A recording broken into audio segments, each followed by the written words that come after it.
For the second week of the Growing Furniture and Structures project, we're tasked with utilizing sketching and model making to ensure for successful concept development.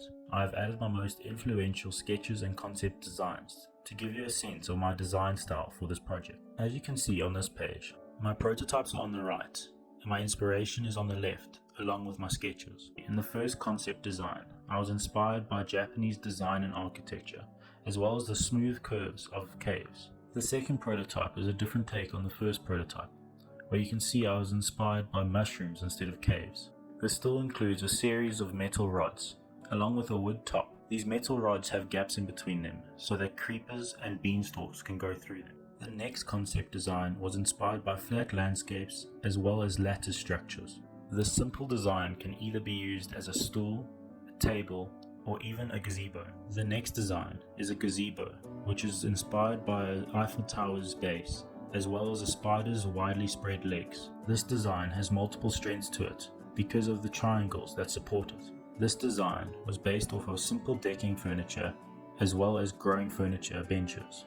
The next few designs were inspired by lattice structures and arches, where you can see I have utilized the strengths of a lattice structure, the gaps in between them.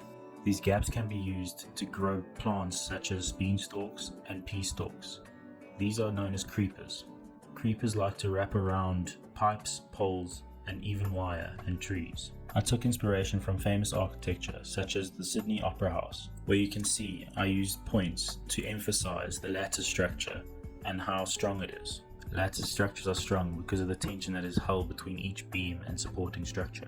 This particular gazebo lattice structure was inspired by ants and how they like to create pyramids between one another. Although these lattice structured gazebos may not look like they'll provide shade, when the beanstalks and peas intertwine between the lattice structure, they'll create shade naturally. Thus, I'm utilizing nature to literally grow in the furniture and structures. This next gazebo lattice structure was purely designed off of spider webs, as well as the lattice structures in lemons and grapefruits.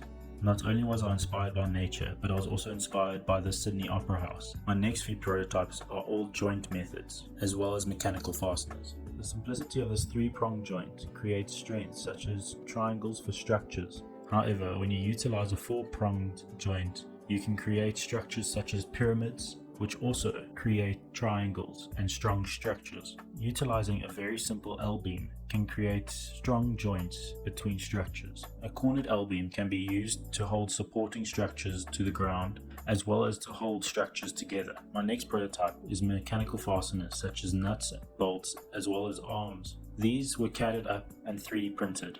Although I can't use 3D printing in the final prototype, it is good to see that I can utilize 3D printing for the prototyping stage. I also catted up and printed a very simple clamp that is used to hold chairs and benches together. This can be easily made out of mild steel. Thank you for listening to my short presentation. Please see my Behance for more in-depth research.